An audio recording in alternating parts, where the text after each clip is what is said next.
بینر نجات داویا بولتنه ده زی بحثا دیمنه کی بکن. نه والمتین سرکرانه.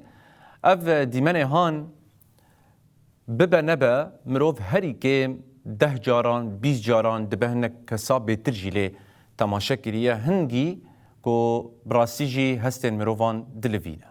دوی دیمنی ده چه هیه؟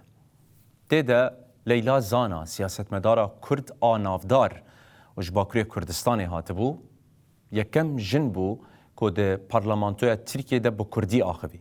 لکیلک آوه فرماندار گشتی هزن سوریا دموکراتیک مظلوم عبدی و هفسروکا دائره تکلین درفه یا ریوبریا حسن الهام احمد هبون یعنی اوجی خودی دیروگه که تیکوشینه یا دوف دریجه کمروف نکارنها بحثاوی بکه.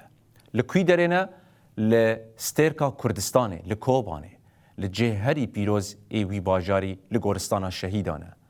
چما هاتنه دو اوغرکرنا کسایتکی نافدار گو تواهی جیانا خواه ده بردو زاگل کرده در باز کریه.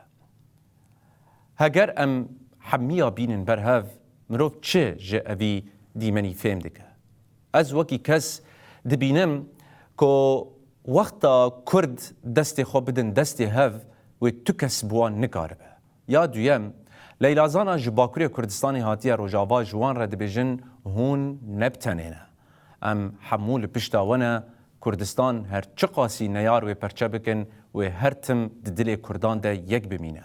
بنرن چاوا لیلا زانا به دست وان دکره. هون جی بنویسینن. هون چه جه اوی دیمنی فهم دکن. پیاما کو جه درکتیه چاوا دکاره وره شیرو بکرن و زلال کرن هون جی نرین خواه به پارفه بکن.